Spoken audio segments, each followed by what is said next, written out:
Welcome back to Books to Die For. And this is brought to you by the House of Mystery. I'm Al Warren. So today we've got a House of Mystery co-host, and he writes thriller spy books. And he's got a new book out now called The Burning Spy, and it's Spies for Hire, Book 2, Gavin Stone. Thank you for being here. Thank you for having me. It's a pleasure. So listen, Gavin, Burning Spy. So what's this story all about? What do you got going on here in this book? So this is the middle of a trilogy, and book one was really, really popular. People loved it. This is kind of giving you the next part of the story, and it's kind of, how can I put it? It's a massive journey for the characters involved, as well as not just a physical journey, but like a character journey as well. So we got this mission of the main protagonist, Jensen, who is going to be fighting an unknown enemy as he goes. Being a series like this, did you have this kind of mapped out ahead of time, and you just kind of get the details out? Like, because you know where you're going with this series? Loosely, yeah. I had a like concept when I first started, and what I did is I wrote book one, so it could be read as a standalone if need be. And I thought to myself, if it's popular and people like it and the demand's there, then I'll carry on with book 2 and 3. And if not, then at least I can say, well, it was a good book and I give it a shot. So yeah, I did kind of loosely have all three parts, because originally it was going to be a trilogy anyway. And although it has taken a couple of rapid changes before I actually hit the go button on number 2. So Spies for Hire, what is that in the series? Like, what's that about? Well, what I've done is I've strayed away from the traditional kind of glossy exterior that Hollywood portrays as a spy, this kind of, perfect Mr. and Mrs. Smith or James Bond kind of characters. And I've gone more down a realistic route with it. And what a lot of people don't realize is about 70% or more of the intelligence community is actually made up of contractors and private hired help. So I've kind of mixed in the realism of what that view would have to do, or what that perspective would be from a contractor's point of view, what we have to do in the world of intelligence, because it's very often overlooked. It seems to be the general public tend to think that you're either working for the government or you're not, and they don't realise that there's actually this private area that do a lot of work on behalf of the government, and that's kind of what I've spent a lot of my life doing, and kind of put it into the book to kind of say, look, this is a little bit of an area that most people don't talk about. Now, your main spy, like the character, I guess I would say, is the British guy. His name's Jensen. So, who is Jensen? Like, where do you get that inspiration for? I would like to say he's loosely based on myself. However, if I could be a percent of how good Jensen is, then I'd be happy. He's me on my really, really, really best day, where everything goes right and everything works out well. That would be kind of, the version. When the story was first written, it was, I started going down an autobiographical route, and I wanted to kind of tell a little bit of a story of the things that I had done in my career. And in the end, there was that many complications and problems and potential issues that would have been caused from the book being released that I decided to write a fiction story as well, based on kind of my experiences and things I've done in the field. Are you telling it from Jensen's point of view, or do you do it from another person?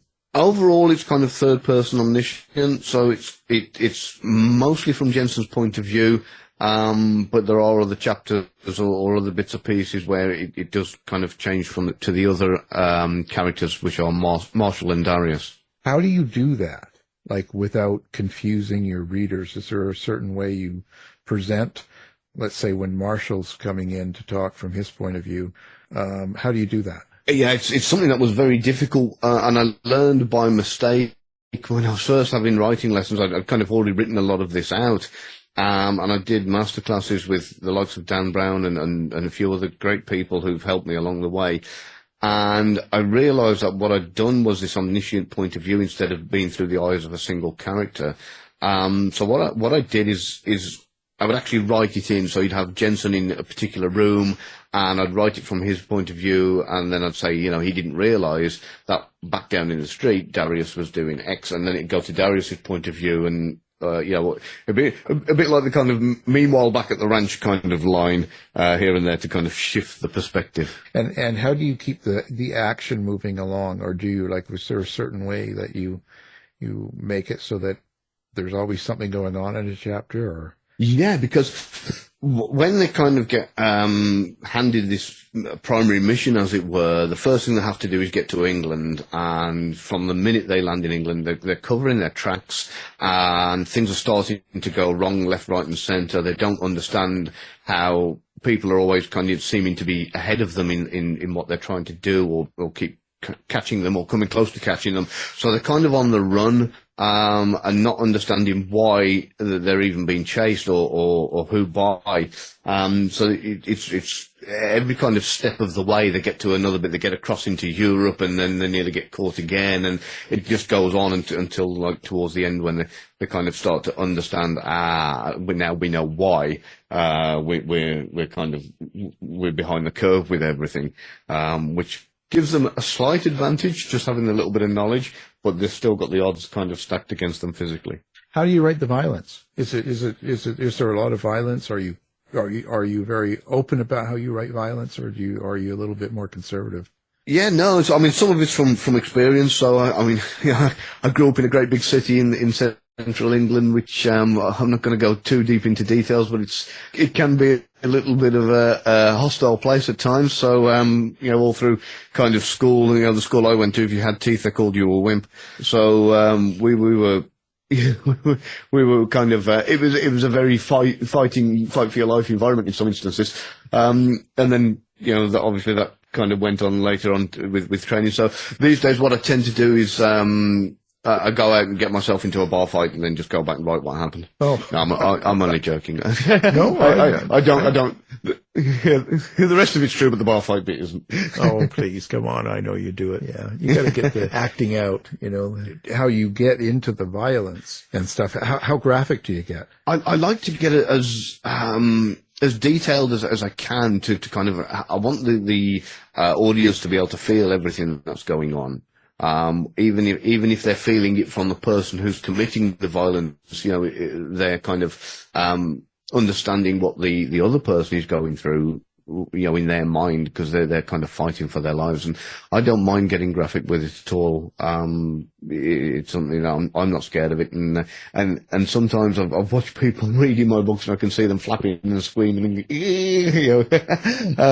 is great, because it shows that I'm doing a good enough job for them to kind of be picturing it in their mind. What do you hope the reader takes away from the story then? Is it entertainment? Do you want them to think about something, or what do you want? So mostly entertainment. That's what the readers are picking a book up for. At the end of the day, they want something that's going to kind of keep them interested. So I've got all the kind of the good stuff in there. In comparison to the last book, there's more explosions, more humour, more tradecraft. But you've also got all the nice little juicy secrets that are in there. In fact, I had to redact a particular part out, because what I did is I put the number for the CIA station chief in Prague in the book. And when I went back to check, it was actually still the active number for the CIA station chief in Prague. And oh dear. So I've had to redact that, and one or two other little bits. Maybe when the numbers changed, I might give it an unredacted version. But yeah, so there's lots of tradecraft in the book. There's lots of little secrets that are in the book that people might not know about, and techniques that they can learn along the way. So that side of it keeps it interesting, as well as the story. And obviously shows the world from, like I say, the very unusual perspective of a contractor, more so than a government worker, which in the intelligence community, contractors are pretty much looked down upon. But they do have to do some really hairy, horrible work from time to time. Right. So do you think that it's portrayed typically in movies and books or shows or in media, period, how the agency works, or how spies are, or contractors, as you say? Do you think that's portrayed properly for people? Parts of it are, yes. Obviously depending on what you're watching. But obviously there's a lot of moving parts in any intelligence agency. And obviously the layer of deniability has to be, for certain jobs, has to be in place. So you might have the seventh floor at Langley, for example, who'll turn around and say to, one of the station chiefs, we need this particular job or we need this particular information. Then that station chief may look at hiring somebody off the books who will go out and find out that particular information, who have nothing to do with the CIA. And this is the kind of thing that MI6 and all the intelligence agencies do. They'll hire surveillance operatives, even Mossad, to go out and find particular information or do particular tasks, and then come back and kind of give the information. So some do. I think, is it Jack Ryan? I think some of the little bits and pieces in that are pretty close from time to time. I mean, obviously, again, there's poetic license because it's for entertainment purposes. But yeah, I think the biggest kind of trope of all is that spies are kind of perfect in every way. Can fight 100 people in a room and then walk out and kind of not a hair out of place and then drink a sip of martini. Well, it's not that way. No, we don't drink martini. Oh. Do you have to be careful then about what you do put in the book? So yeah, I've got a kind of the moral code, as it were, if you want, with the likes of the stuff that I put in the book. So unlike some of the other CIA guys and MI6 guys and people who have to go through a pre-publication review, I don't have to.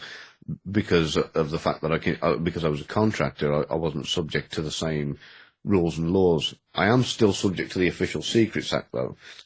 And what that means is I can talk about things I've done, I can talk about training I've had, I can talk about fictional kind of situations, but I can't give away information on if there's a particular person at this particular house who's a defector from X country, and that would then put that person in danger, or jobs that I've done, for example, where it could then be tracked back to the person or organisation or people behind it.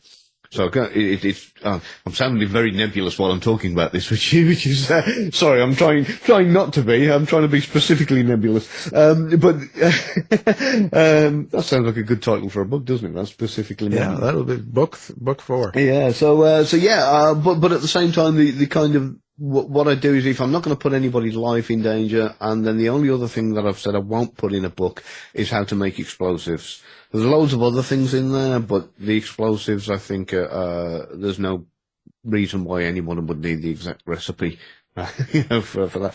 There is an exception in the first draft of Part 3, however, where I do kind of loosely give the details on how to make an improvised atom bomb. But not enough detail, I don't think, for anybody to actually try and recreate one. Well, what's your favorite spy to watch or to read, or do you have a favorite spy besides your own, of course, that you think hits home or you like for whatever reason? Yeah, I kind of so our friend from MI6, Charles Beaumont, who we interviewed not so long back, his book was really good because it was kind of, it shows that when you've left MI6 and you're out, you kind of, it's difficult to get on. And when you become this middle-aged spy and you get this thing called, and this is like a agency or intelligence agency parlance, it's called seeing ghosts. And it's when you think you're being followed and you're not, because you've had that many years of checking your mirrors and that kind of thing, you start to see ghosts. So it kind of gives that kind of frame of mind. But obviously in the book, it turns out he was actually under surveillance. So he's one of my favorites. Well, what do you get out of writing a book? Like, how does it make you feel? It's good for it was therapeutic when I first started, because if you can imagine working in an industry, so unlike the military who have parades and medals and kind of, a lot of things like that, anybody working in the intelligence industry, generally, they can't tell anybody. They have to keep a lot of secrets. They're not very open with what they do or where they've been and that kind of thing. So to put it all down on paper to start with was therapeutic in the sense of, I'm letting something out here. It's a form of release. So it was great for me to be able to do that. And that allowed me also to kind of have an outlet for people to be able to know some of the things I've done without actually knowing the details of them. So it was enjoyable. I noticed, and it happens all the time, but, agencies like the CIA and different ones, spy agencies, quite often will come into the spotlight and be under attack or be kind of talked about negatively and stuff. What do you think about that stuff? Is that reliable? Like, for instance, the terror attack in Moscow, and they said the CIA did it, or there's stuff like that. And quite a few people believe it. It's not just, Uncle Joe down the road. You see thousands of people kind of getting into that sort of thing, saying, oh yeah, and they're corrupting everything. They run everything. You know what I mean? Stuff like that. Are people really that out of touch, or is it really kind of true they do have a lot of involvement? They do have a lot of influence, but I think the likes of the CIA is everybody's big bad at the moment in the world full of conspiracy theorists. And the moment something goes wrong or they don't like something, it's really easy because they're scared of what they don't know. And they don't know what exactly, they've got an idea, but they don't know exactly what the CIA does. So therefore, they kind of, it's easy to point the finger at the target and say, yeah, the CIA did that. And of course, the CIA are not the kind of organization to be on the news every 5 minutes saying, no, we didn't. And what really doesn't help them is when you look at the history of what the intelligence agency's done in the past, and you had through the kind of 50s, 60s, 70s, and 80s, they were testing different drugs and mind control options and on people. This got leaked out, which they obviously denied, and then declassified the files a few years later, saying that they actually were doing it all the time. And then from that, you got all the "I told you so's." And what that seemed to do then was kind of rubber stamp any conspiracy theory for anybody else then, it's like anything at all, the CIA killed all the dodos, the CIA, kind of, shooting stars out the sky or whatever crazy it is, this week.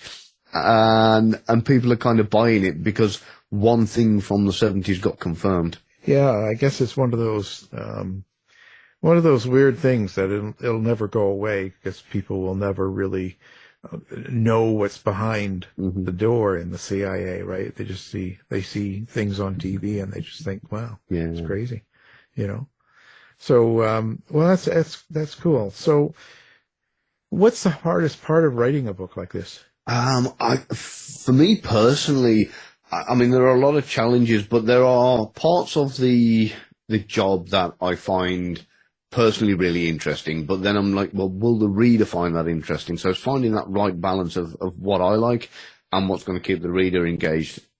Also, not confusing anybody with any parlance or terminology. So I've put a glossary in the book to kind of help out there.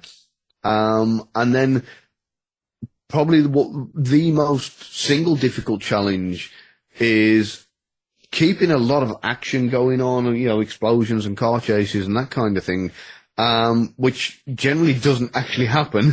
And if it does, then everything's gone horribly wrong. And at the same time, I'm kind of trying to keep a level of realism.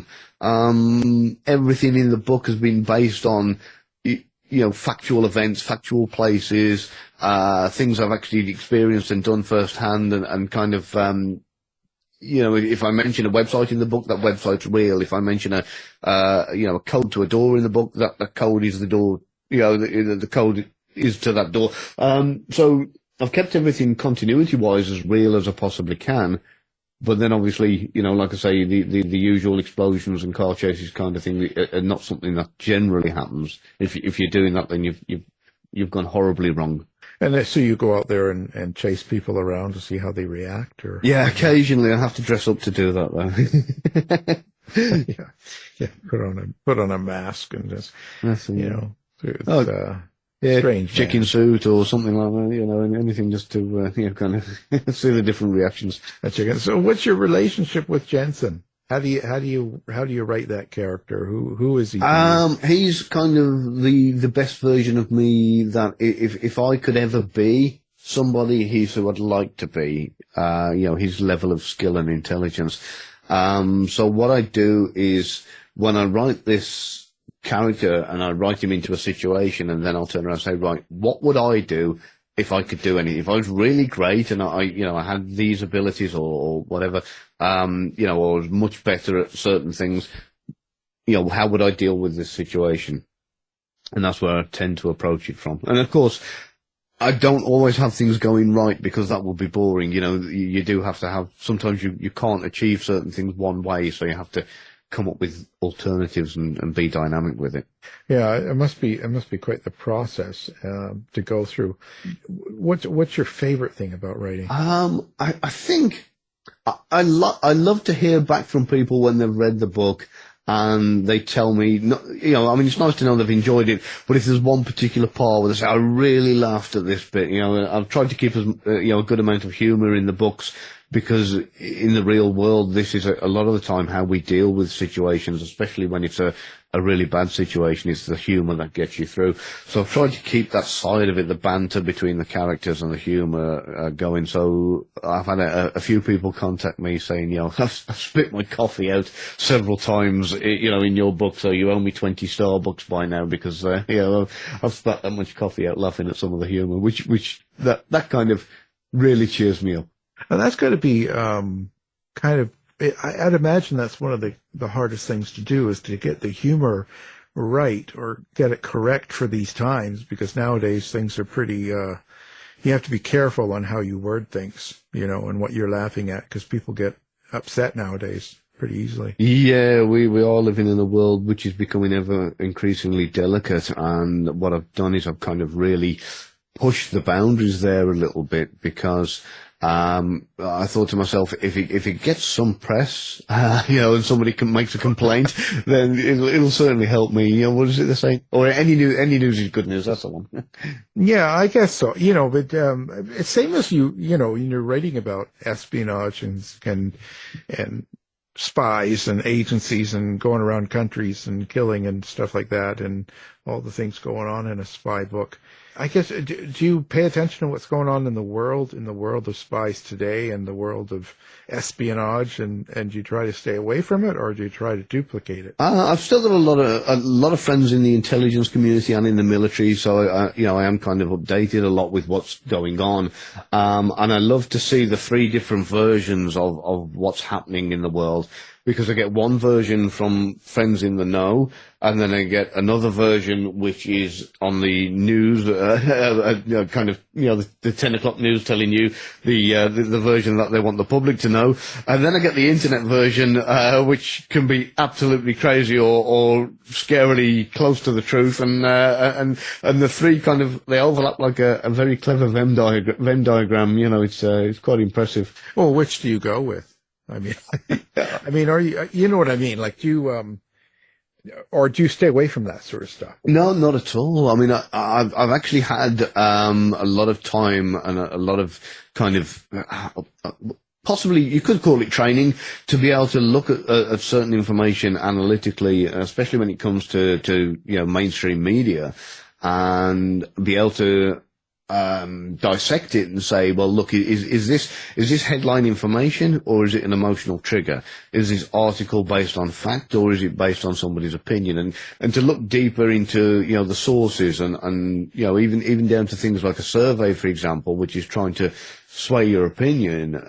You can look at it and say, well, hang on, when and where was the survey taken, and amongst who? And all these different kind of factors can change entirely the results of a survey, and make an article that seems impartial very, very biased. So luckily I've had the kind of, like I say, training, as it were, to be able to look at things and take them apart and find out, when you get down to the meat and bones of it, is there actually any information there, or is this just something to sway opinion? Do you ever write something, and you're doing some writing in a book, like a story or something, and then something happens in the world that makes it so that it wouldn't work, and you just scrap it? No, yeah, so I had something very, very similar in the first one, because I was writing this, the whole trilogy was written a long, long time ago, and it's took me a long time to get it all right. So when I wrote the first one, there's a line in it where they're talking about Prince, the singer, and they mention the fact that, they're gonna, what we're gonna do, we're gonna take him to a Prince concert or something along those lines. And then Prince went in and considerately died. which was rather annoying. Probably a little bit more for him than me, admittedly. But yeah, it really kind of messed things up because I thought, well, what do I do now? Do I leave it in, or do I have to change it? And it was so awkward to change it, and in the end, I just left it, and I thought I'll let people work the timeline out for themselves. Yeah, people are rude. Like O.J. Simpson died on a weekend. I know. I mean, wreck your weekend. How rude! Exactly. he could have had some consideration. He could have waited till a Monday morning at least. Yeah. My God, you can't win. Well, listen. So, how do people get a hold of you? Do you have a website? Do you have social media? What's the get to Gavin? Okay, so if you want to follow what I'm doing writing wise, then all the usual social media sites. Twitter is I think it's at author Gavin. I'm on LinkedIn for the kind of business things. Facebook is where I tend to stick most of my posts, which is just Gavin Stone author. I have finally broken and set up a TikTok account, but I'm still working on how, I'm still trying to figure out how exactly that works. And I am on Instagram as well, but I don't use that one as much. Right. Did you do a website then, or? Yeah, which keeps changing because the guy who keeps messing with my SEO kind of stuff keeps giving it a different name. So it started off as one thing, and I think at the moment it's GavinStoneAuthor.net, I think. Well, there you go. We hear it all here, right? From the man himself. So now the book, The Burning Spy, it's Spies for Hire. Book 2 is out now. People, get it. Don't miss it. And the author's Gavin Stone. Thank you for being on the show, Gavin. Thank you for having me. It's been wonderful.